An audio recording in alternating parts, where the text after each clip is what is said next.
Hello, it's me. I'm back. Several of you have asked me to start up my running vlogs again, to follow my running journey after the London Marathon and give you all an update on what's happening next. So I thought it'd be nice to carry on sharing what's happening with me.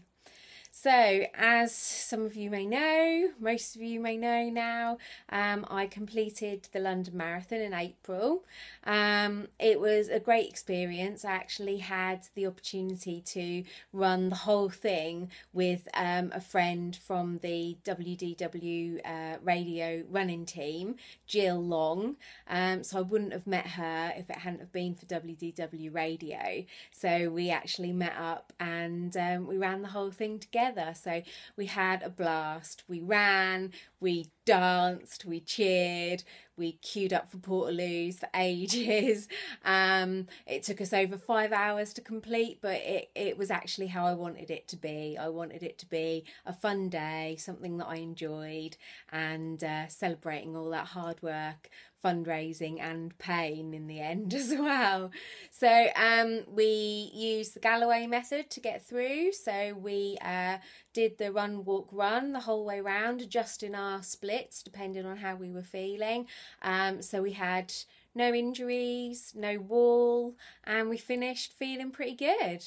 So after that, obviously, I had to recover from my 2 knee injuries, which actually in the London Marathon weren't too bad, but as you may know from previous video updates, obviously I was struggling quite a lot by the time London Marathon got here.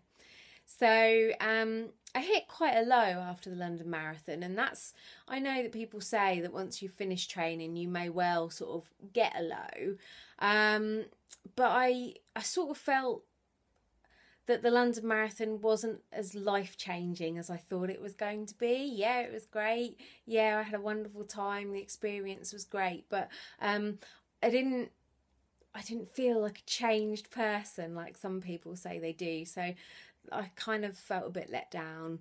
And it's been a tough couple of months, recovering from injuries, inflicting basically no running on myself for sort of a good month or so.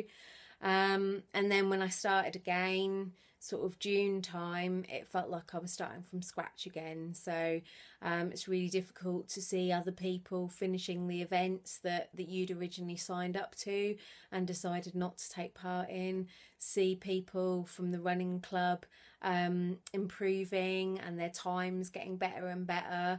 And I felt like I was going backwards, but I know it was worth it in the end.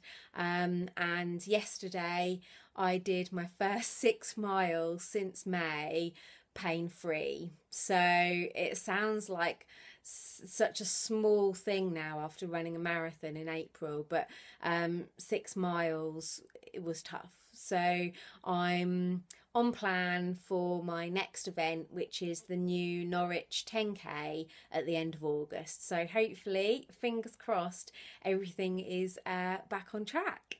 And obviously, some of you know that my next major event is January 2016.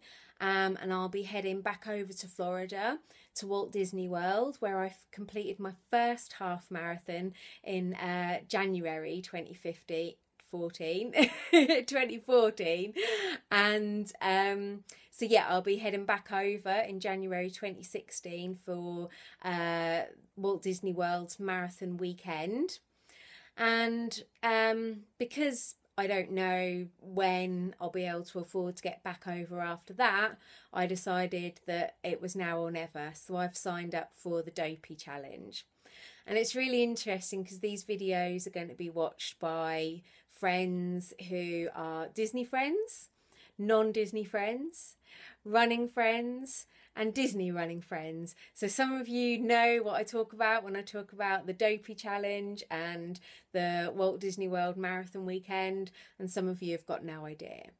So basically, the Walt Disney World Marathon weekend, the events run over 4 consecutive days over the weekend, Thursday to Sunday. And then there is the expo, which starts on the Wednesday and runs through to the Sunday. There is a 5K, 10K, half and full marathon. There's a kids race as well. And basically you enter as many of those races as you want. And to cut a long story short, I'm doing Dopey, which is the 5K on the Thursday, the 10K on the Friday, the half on the Saturday, and the full on the Sunday. So that's right, I'm going to be running over 48 miles over 4 days. So yes, it's crazy, but it's also good fun, and I need a challenge. It's less than 6 months away, which feels crazy, considering I sort of was training for London on and off for a year, really. So 6 months, I've got my training plan. Because it is multi-day, multi-events, basically it's to get, your training plan is to get your body used to running consecutive days.